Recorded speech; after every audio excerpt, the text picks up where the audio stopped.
Thanks for checking in on the progress of the cement plant.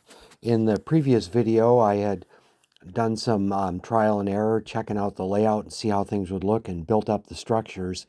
Here, we're gonna go ahead and destroy the 4 tracks of the old yard where the cement plant will be.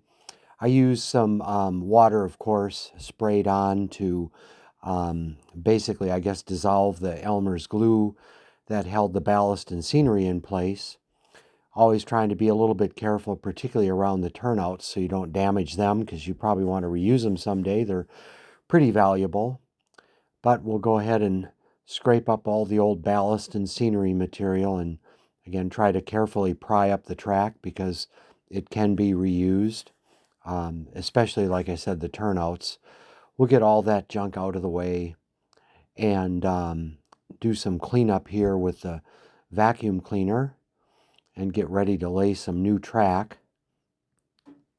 On the subject of laying the new track, I decided to extend the track beyond the shed of the silos in order to possibly add some operational interest by having another railcar spot deeper inside the cement plant. So you can see that track is going to stick way back in there. I've put the buildings in just to check out the fit. Push a couple of rail cars through with the old 050 switcher, make sure the clearances are going to be okay. And we got to go onto the layout and disconnect all the old wires from the yard and hook up the new wires and power things up and see if there's any kind of a short, and there is not, so that's good. And just for the heck of it, I usually have about 13.8 volts across the rails, and checking one of the adjacent tracks that wasn't worked on. Yep, we do have 13.8 there, and we'll go ahead and check the voltage on the new track that was just laid in the yard. And again, we come up with the usual 13.8 volts, so that looks very good. With track and wiring working out, it's time to go ahead and start doing some landscaping. I've got some actual Albuquerque soil to work with. A short test run here.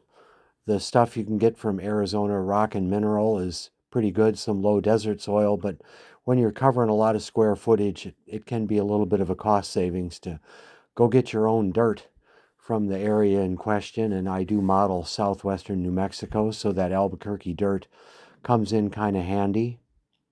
And there you get a look at the track. The siding inside the cement plant is certainly not well groomed and well ballasted. It's kind of grubby, in fact.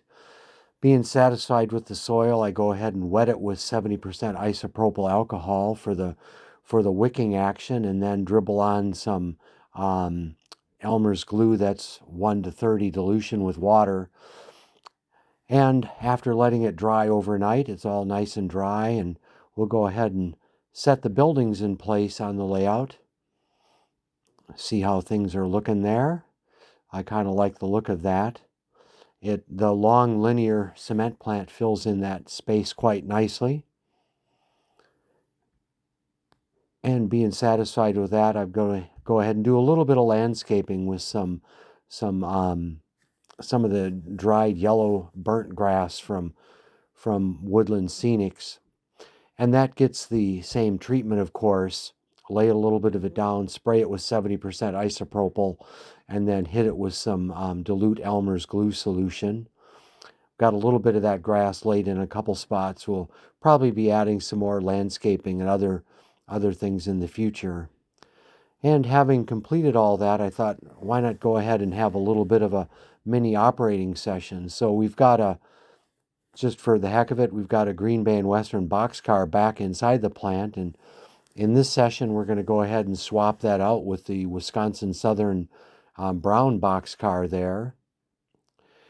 And there is a Wisconsin Central, I think it is, hopper car under the shed of the silo there. That is going to end up being there at the end of the little mini operating session. But in order to get to that boxcar deep in the plant, we've got to push through all the cars.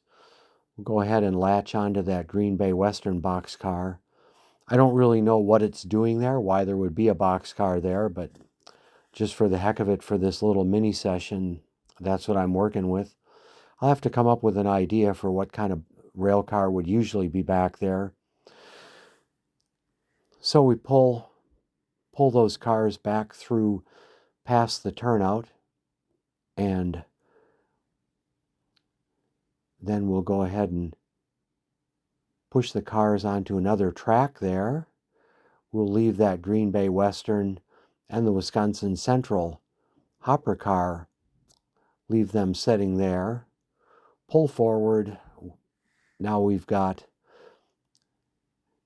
that Wisconsin Southern boxcar ready to push back, and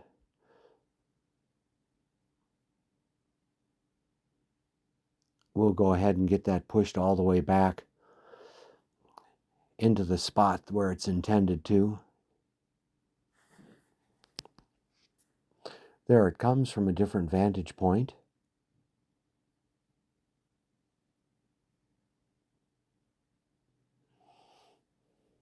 Having spotted it, we'll go ahead and pull back through past the silo, and now we've got to get that Wisconsin Central hopper car back by the silo where it was when we started.